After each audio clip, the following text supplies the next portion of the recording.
Taranga Ambaji Abu road રેલવેનો 2798.16 કરોડના પ્રોજેક્ટમાં ગુજરાતની સૌથી મોટી 2.27 કિલોમીટર ટનલની 40% કામગીરી પૂર્ણ થઈ છે. આ કામગીરી 24 કલાક યુદ્ધના ધોરણે આધુનિક મશીનરીની મદદથી 11.5 મહિનામાં 683 મીટર ટનલ તૈયાર કરાઈ છે, જ્યારે 60% ટનલ પૂર્ણ કરતા 1 વર્ષનો સમય લાગશે. આ પ્રોજેક્ટ શરૂ થતાં ઉત્તર ગુજરાત સહિત ગુજરાત, રાજસ્થાનના લોકોને કનેક્ટિવિટીની સરળતા મળશે. તારંગા અંબાજી આબુ રોડ સુધીના નવા રેલવે લાઇન પ્રોજેક્ટ અંતર્ગત અંબાજી નજીક ચીખલા ખાતે ગુજરાતની સૌથી મોટી ટનલ લગભગ તૈયાર થઈ ગઈ છે.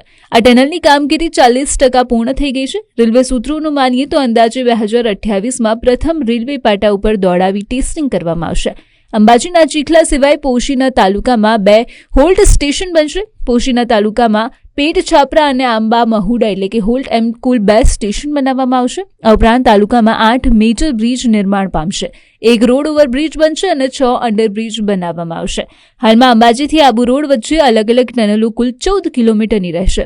અંબાજી પાસે એબીસીઆઈ ઇન્ફ્રાસ્ટ્રક્ચર દ્વારા પૂરજોશમાં કામ ચાલી રહ્યું છે.